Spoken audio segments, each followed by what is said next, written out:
Assalamualaikum. Kali ini kita akan belajar bangun ruang sisi datar. Bangun ruang sisi datar itu ada 4 macam, yaitu ada kubus, ada balok, ada prisma, dan ada limas.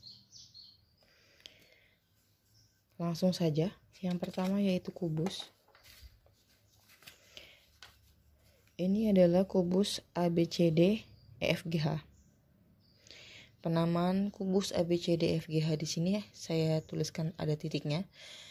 Nah, ini menandakan bahwa ABCD ini adalah bagian alas, FGH ini adalah bagian tutupnya atau bagian atas.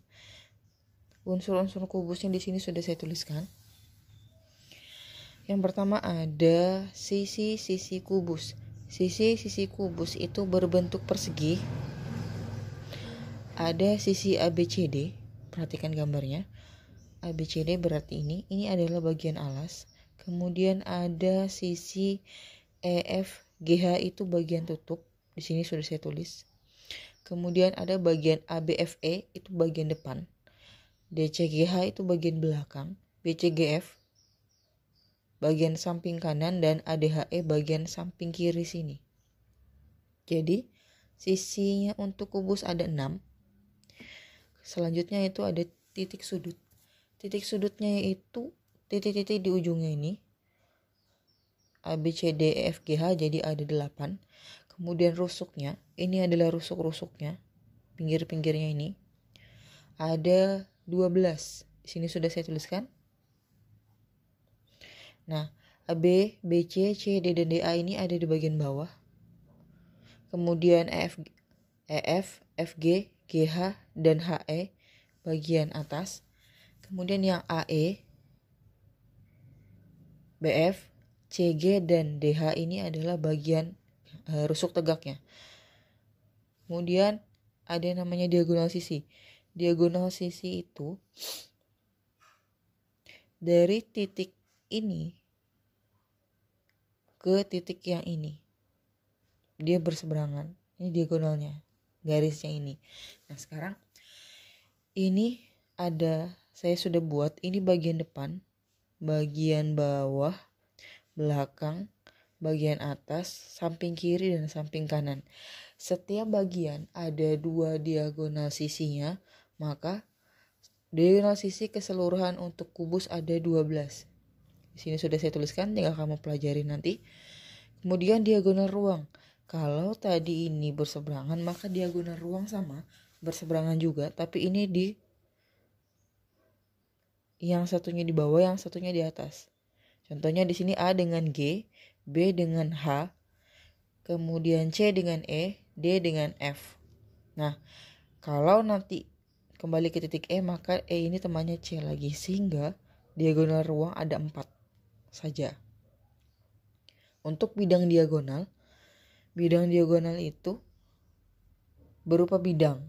Jadi di sini sudah ada 6 macam, sudah saya tuliskan. Bidang diagonal yang pertama yaitu BCHE. Jadi yang ini yang warna kuning.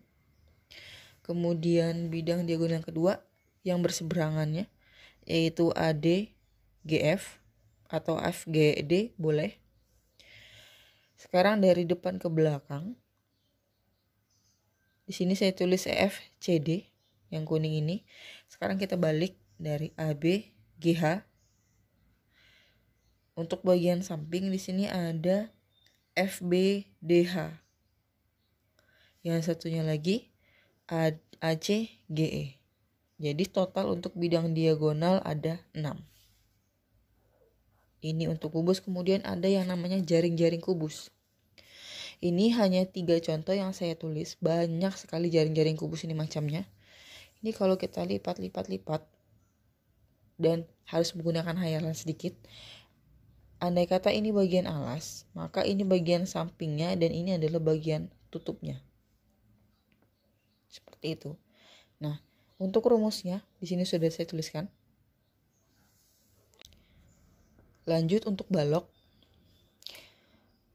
Di sini juga namanya balok ABCD FGH, berarti ABCD bagian alas, FGH bagian atas atau bagian tutup. Nah, unsurnya kurang lebih dengan kubus yang tadi. titik sudutnya ada 8, sudah saya tuliskan. Rusuknya ada 12, sudah saya tuliskan juga. Yang ini, pinggir-pinggir ini adalah rusuknya. Kemudian sisi baloknya juga ada 6, sama seperti yang tadi. ABFE bagian depan, DCKH bagian belakang, bagian bawah, bagian atas, samping kiri dan samping kanan. Kemudian diagonal sisinya ada 12, sama juga seperti yang tadi. Diagonal sisinya. Diagonal ruang juga ada 4, sama seperti kubus. Bidang diagonalnya juga ada 6. Nah, untuk jaring-jaring balok bentuknya begini, bisa begini. Ini hanya 2, masih banyak lagi contoh jaring-jaring balok. Dan ini adalah rumus yang kita gunakan nanti pada contoh soal.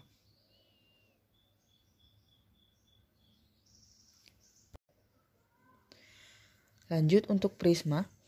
Penamaan prisma berdasarkan bentuk alasnya. Nah, yang pertama di sini ada prisma alasnya berbentuk segitiga. Jadi ini prisma segitiga ABC DEF. Yang selanjutnya di sini ada prisma alasnya berbentuk segi 4, prisma segi 4 ABCD EFGH. Kemudian ini ada prisma segi 5 ABCDE FGHIJ dan seterusnya. Jadi kalau dia ada alasnya segi 6, maka dia namanya prisma segi 6 dan seterusnya. Nah, di sini ada kotak. Di sini ada prisma segitiga, segi 4, segi 5 dan segi 6.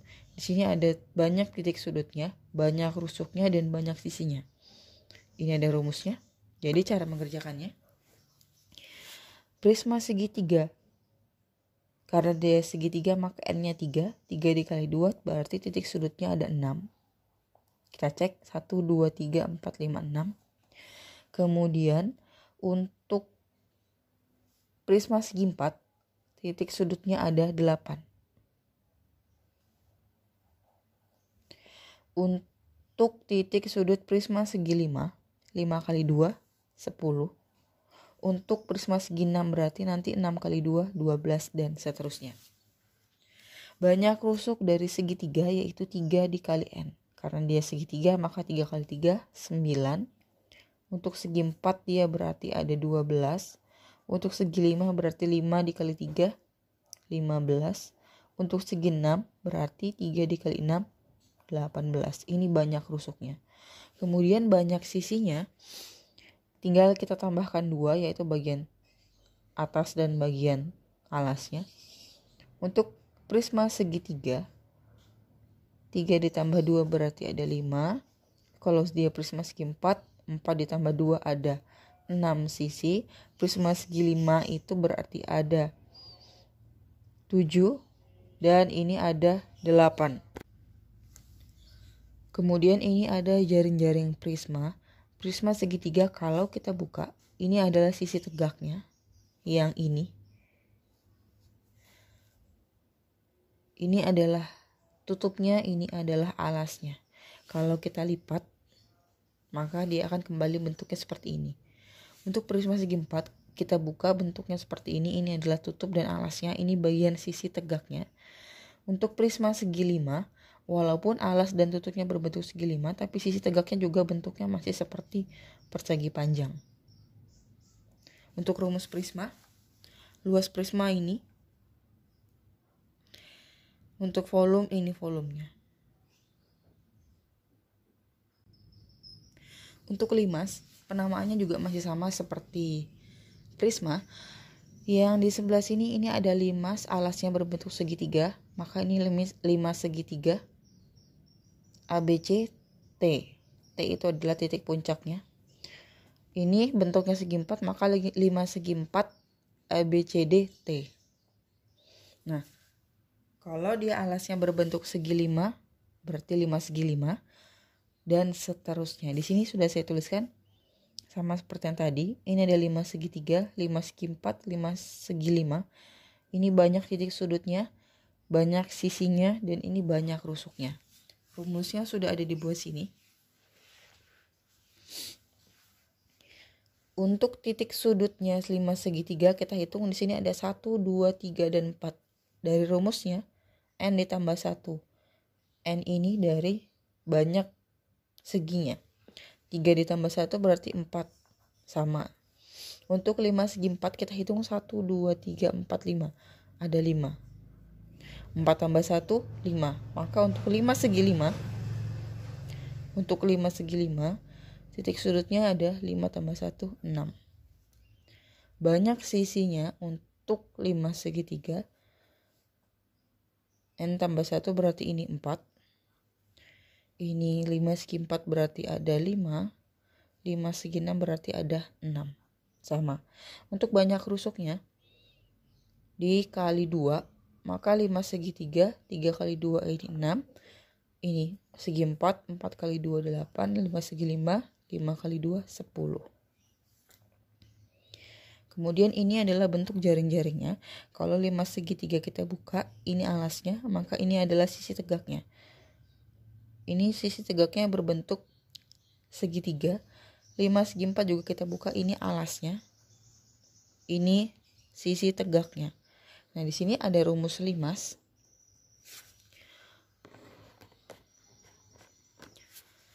Rumus limasnya untuk luas permukaan, luas alas ditambah 4 kali luas sisi tegak, berarti nanti ini pakai rumus segitiga. Kemudian volume itu adalah luas alas kali tinggi dibagi 3. Karena rumusnya seperti 3 kali luas alas kali tinggi. Nah, kemudian di sini ada saya gambarkan. Ini adalah 5 segi 4 A, B, C, D, T. Nah, di sini ada huruf O dan ada huruf E. Di mana TO ini adalah tinggi limas. Ini tinggi limas. Kemudian TE ini adalah tinggi sisi tegak. Ini berbeda. Karena tinggi sisi tegak ini hanya berlaku untuk sisi-sisi sampingnya. Kemudian di sini OE ini adalah setengah dari nilainya AB. Andai kata AB-nya 10, maka ini hanya 5. Nah, ini adalah rumus Pythagoras. Jadi, kalau kita lihat gambarnya, bentuknya seperti ini. T, O, dan E ini membentuk sebuah Pythagoras. Ini rumusnya sudah ada. Ini nanti akan berguna ketika mencari luas alasnya dan volumenya.